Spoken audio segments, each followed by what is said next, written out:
So a lawyer in Greenwich named Lindy Urso has filed a lawsuit against the state of Connecticut and Governor Lamont, claiming that their constitutional rights are violated because Governor Lamont is making us all wear masks in public. I went to the bank recently. I had a mask, it was in my Instagram feed. It's not really a big deal. We had client meetings today. Everyone was wearing masks during the meetings. We left, took them off. I'm doing this video alone, so I'm not wearing a mask. You know, when you're out in public, it makes sense to wear a mask to prevent you as a potential unknown carrier of the disease from passing it on to others. We're seeing that be common health advice for almost universally across the board.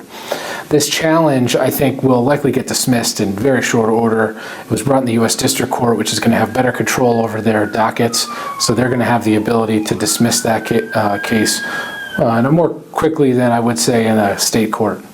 Also, I don't know what their position or what the idea is, but what brings into account is two things. First, I don't see this as some violation of a basic civil right or what commonly is some sort of freedom of speech issue. We see that the Connecticut Rally for Liberty is going on today, and we see that demonstrations are not being limited. I certainly don't agree with those, but there's no rights being limited in that regard.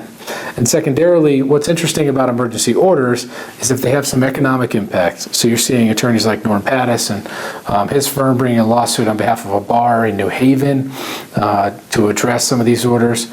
But emergency is key here, right? So the governor's going to have limited time and scope as to what he can order.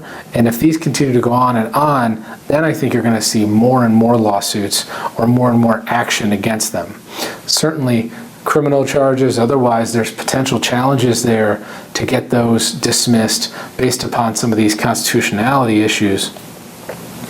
If and only if this goes on for a long period of time.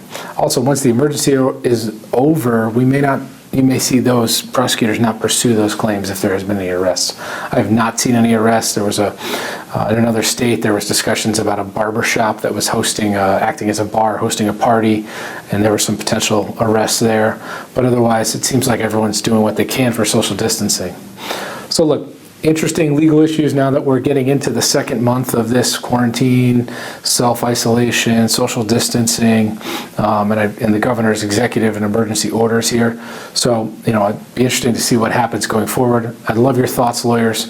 Let me know what you think. Comment below, share this post, and let's have an intelligent debate about how we think the constitutionality of these emergency orders. Thanks, everybody, and stay healthy.